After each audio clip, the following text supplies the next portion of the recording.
जय हिंद दोस्तों, स्वागत है आपका आपके अपने YouTube channel learning point with Abhishek sir पर। दोस्तों, आप सबके लिए उत्तराखंड APS के लिए स्पेशल पेड बैच चलाया जा रहा है, जो कि मॉर्निंग में 7 बजे और इवनिंग में 7:30 बजे, एडिटोरियल 8 बजे से प्रोवाइड किया जा रहा है। तीनों बैच लाइव ही प्रोवाइड किए जाते हैं। तो आप अगर ज्वाइन करना चाहते हैं तो आप हमें इस नंबर पर संपर्क कर सकते हैं 7393976701। डिक्टेशन शुरू होगी 5 सेकंड बाद।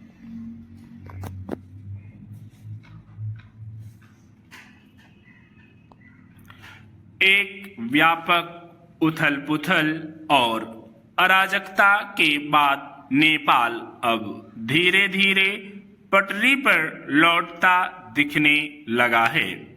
जेन जी कहे जाने वाले युवाओं के हिंसक प्रदर्शनों का सिलसिला अब रुक गया है और पूर्व सरकार के इस्तीफे के बाद नए शासन ने आकार लेना शुरू कर दिया है। मगर इस बीच सबसे ज्यादा फिक्र इस बात को लेकर जताई जा रही है कि क्या नेपाल में लोकतंत्र अपने ठोस रूप में मजबूत हो पाएगा। फिलहाल नेपाल की प्रथम महिला मुख्य न्यायाधीश रही सुशीला कार्की को वहां की पहली अंतरिम महिला प्रधानमंत्री बनाया गया है, क्योंकि नई सरकार का नेतृत्व करने के लिए सुशीला कार्की के नाम पर प्रदर्शनकारी समूहों के बीच आम सहमति बन सकी। इसलिए उम्मीद की जानी चाहिए कि जिन मुद्दों पर नेपाल में इतना बड़ा विरोध खड़ा हुआ, सबसे पहले उनके मद्देनजर ही नई सरकार समस्याओं के हल की तलाश करेगी।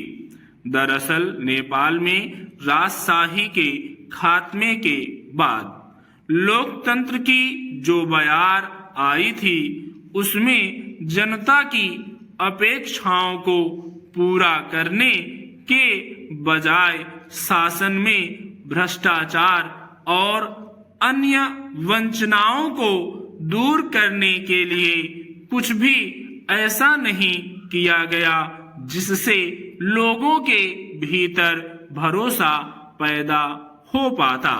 राजनीतिक अस्थिरता में एक तरह की निरंतरता कायम रहने के बीच यह बेवजह नहीं है कि धीरे धीरे जनता के बीच असंतोष ने जड़ें जमाना शुरू कर दिया।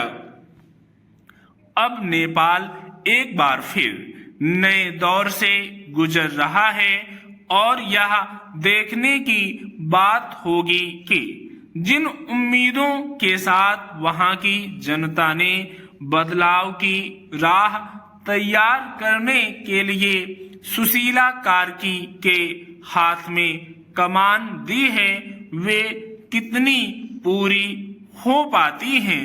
एक बड़ी चुनौती भारत के सामने होगी कि पिछले कुछ वर्षों में नेपाल का जैसा रवैया रहा, नाहक प्रतिद्वंद्विता पालने की कोशिश की गई, उसमें वहां नई सरकार के आने के बाद क्या बदलाव आता है। यूं बनारस हिंदू विश्वविद्यालय से शिक्षा हासिल करने वाली सुशीला कार्की ने भारत को लेकर जैसी सकारात्मक प्रतिक्रिया दी है, उससे नेपाल के साथ भारत के संबंधों के एक नए अध्याय की शुरुआत की उम्मीद की जा सकती है। मगर भारत के लिए यह एक संवेदनशील अवसर है कि वह नेपाल से संबंधों के मामले में अपने हित में नई रणनीति बनाए और उसी लिहाज से कूटनीतिक पहल करे।